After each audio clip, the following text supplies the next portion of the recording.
సమూయేలు రెండవ గ్రంథము 21వ అధ్యాయం.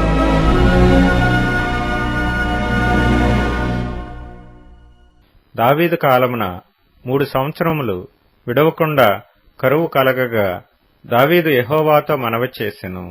అందుకు యెహోవా ఈలాగున సెలవిచ్చెను: సౌలు గిబియోనీయులను హతము చేసిన గనుక అతనిని బట్టియు నరహంతకులగు అతని ఇంటివారిని బట్టియు శిక్షగా ఈ కరువు కలిగెను. గిబియోనీయులు ఇశ్రాయేలీల సంబంధికులు కారు, వారు అమోరీయులలో శేషించిన వారు. ఇశ్రాయేలీలు మిమ్మును చంపమని ప్రమాణపూర్వకంగా వారితో చెప్పియుండిరి గాని సౌలు ఇశ్రాయేలు యూదాల వారి యందు ఆసక్తి గలవాడై వారిని హతము చేయచూచుచుండెను. రాజగు దావీదు గిబియోనీయులను పిలువనంపి, నేను మీకేమి చేయగోరుదురు? యెహోవా స్వాస్థ్యమును మీరు దీవించినట్లు దోష నివృత్తికై దేనిచేత నేను ప్రాయశ్చిత్తము చేయుదునని వారిని అడుగగా, గిబియోనీయులు సౌలు అతని ఇంటివారును చేసిన దాని నిమిత్తము ప్రాయశ్చిత్తము కలుగుటకై వెండి బంగారులే గాని ఇశ్రాయేలీలలో ఎవరినైనను చంపుటయే గాని మేము కోరుటలేదనిరి. అంతట దావీదు, మీరేమి కోరుదురో దానిని నేను మీకు చేయుదుననగా, వారు మాకు శత్రువులై మమ్మను నాశనము చేయుచు ఇశ్రాయేలీల సరిహద్దులలో ఉండకుండా మేము లయమగునట్లు మాకు హాని చేయనుద్దేశించిన వాని కుమారులలో 7 మాకు అప్పగించుము. యెహోవా ఏర్పరచుకొనిన సౌలు గిబియా పట్టణములో యెహోవా సన్నిధిని మేము వారిని ఉరితీసెదమని రాజుతో మనవి చేయగా, రాజు, నేను వారిని అప్పగించెదనెను.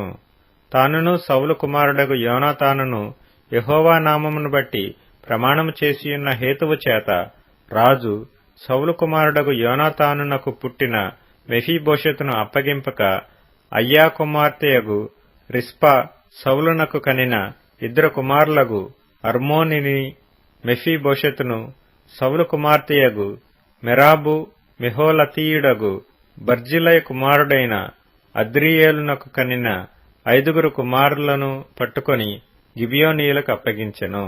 వారు ఈ 7 తీసుకొని పోయి కొండమీద యెహోవా సన్నిధిని ఉరితీసిరి. ఆ 7 ఏకరీతినే చంపబడిరి. కోతకాలమున యవలకోత యారంభమందు వారు మరణమైరి.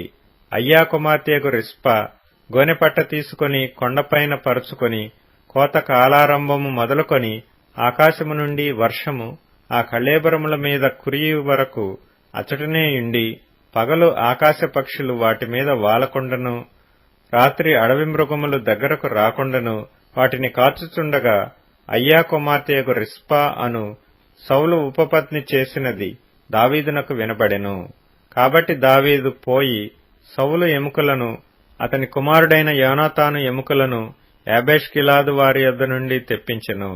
ఫిలిష్తీయులు గిల్బోవలో సౌలును హతము చేసినప్పుడు వారు సౌలును యోనాతానును బేత్షాను పట్టణపు వీధిలో వేలాడగట్టగా, యాబేష్గిలాదు వారు వారి ఎముకలను అచ్చటి నుండి దొంగిలి తెచ్చియుండిరి.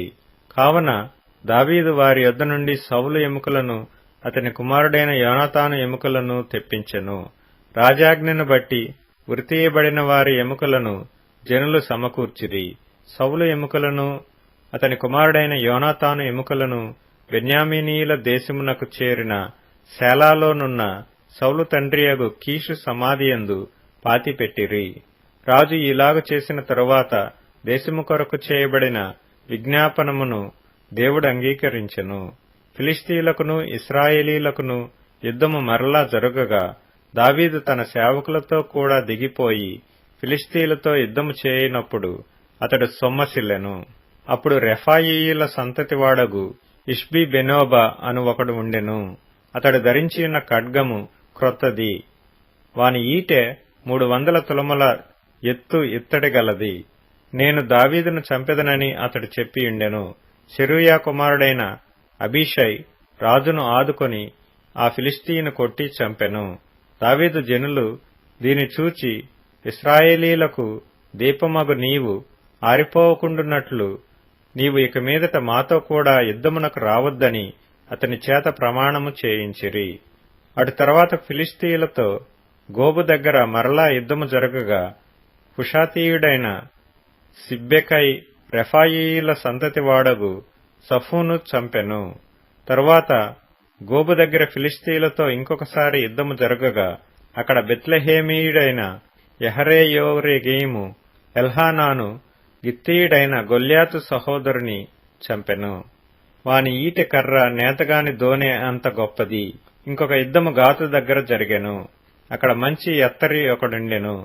ఒక్కొక్క చేతికి 6 వ్రేళ్లును 24 వ్రేళ్లు అతనికుండెను. అతడు రెఫాయీయుల సంతతి వాడు. అతడు ఇశ్రాయేలీలను తిరస్కరించుచుండగా దావీదు సహోదరుడైన షిమ్యాకు పుట్టిన యోనాతాను అతనిని చంపెను.